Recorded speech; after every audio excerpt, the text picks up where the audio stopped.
So did you buy new cams for your 2.5 NC swap Miata, and you're kind of nervous about installing them and checking the proper clearances and everything like that? I'm going to simplify it for you really quick. Okay, so take your old cams off. You're going to have tappets. You can kind of see those. Those are the tappets. Take every single one of them off. Look underneath them. They're all going to have numbers. 442. 122. Write them all down on a piece of paper in order. Then install your new cams or your valve springs. And then once you install your valve springs, if you are going to install new valve springs, there are cams that you don't have to do that, and you might have different clearances. Just follow your sheet. So once you have all your tappets marked and your cam reinstalled, spin it a couple times, and you're going to check your clearances with the feeler gauge. So this is the intake side. So if I go to here, my cam sheet, I have my valve clearance. Intake, I need ideally 0.008 inches. So you want your lobes facing up. So turn your cam, and you do this on each cylinder, and then you check with the feeler gauge to make sure you have the correct clearances. You do this for every single one of them. As you're doing that, you need to write down the clearances that you come up with. They may be way off, and they probably will be, because I switched out these things maybe like 20 times to get everything right. So this is what I ended up with. I ended up taking the tappets from my 2.0 motor and mixing them with the 2.5 that I got, and I even had to order a couple brand new ones on Ford.com, and they overnighted them. So I had them the next day. It was a fairly easy process. So as you can see, I need 0.10. I'm pretty dang close. So, and on the intake, 0.008, as you can see. Once you're going to keep writing these down. Something that might help you, the lower the tappet number, so that's a 442, that's a 122, the lower the tappet number, the more clearance you're going to get. So, for instance, if you have a 342 tappet in one of your valves, and say you're at a 0.06, 006, and you need to get to 0.10.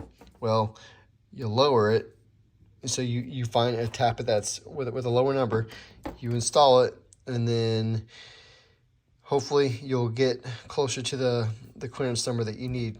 And you're going to have to mix and match and all this other stuff. So maybe take a screenshot of what I have. It might work for you. It might get you in the ballpark. But that is pretty much how you check your lash. And just take your time. This is going to be an annoying process because you're going to have to do this multiple times. And take the cams off, take the cams, bolt them back on. But in the end, you want to get, if not the number that they have, get within 1. And if you can do that, either way, up or down, I think you're going to be in good shape. All right, hope this helps. Okay, so we're about to time our cams.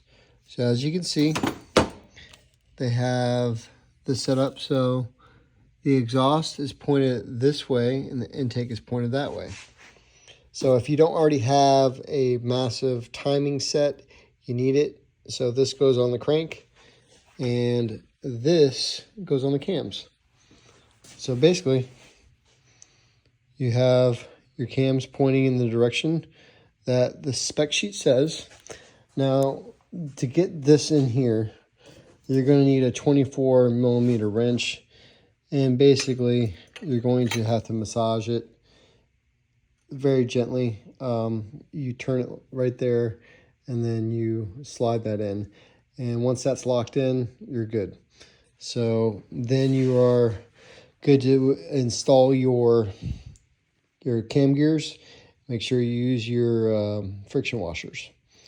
That's it. That's all. That's all it is. It's pretty simple. Okay, so we have our cams installed, our lashes checked properly. Now it's time to time the cams. So if you look at your sheet again, you have your intake cam profile in the black line and the exhaust in the gray line. The intake is pointed to the left, like that one, and the exhaust is pointing to the right, like that one. So once you have those locked, or in that general position, you're going to take a 24mm wrench. As you can see, there's a spot for a wrench to turn the cam. If you don't already have a timing kit for this motor, Massive and Fab 9, they make these kits. Basically, this goes into the block to stop the crank from going past top dead center. And this is to time the cam. So basically, as you see, it kind of goes into the back of the cam, locks it in place, and then you're able to torque these down. Make sure you use Ford OEM. Apparently, they're stronger than the ARPs. Never would have thought that, but I guess that's the case. And use your friction washers when you're installing your cams and torque everything down. Then, once these are timed and locked in place, you can put your chain on, and I'll show you how I put the motor in top dead center using this. Okay, so I just showed you how to put the cams in time and lock them in using the timing kit. The other portion is we have to put the bottom in top dead center. Good way to do that is put a screwdriver or a zip tie and crank the motor until the object is as high as possible, and then back it down a little bit.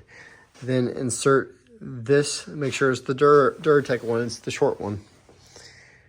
You insert it all the way, and then you crank the engine over until it just hits that, and then you will be in top dead center.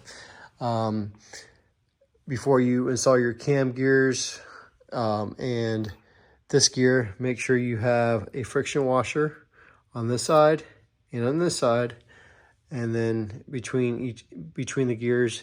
Then after that, you can install your timing chain and your tensioners, and then your motor will be in time.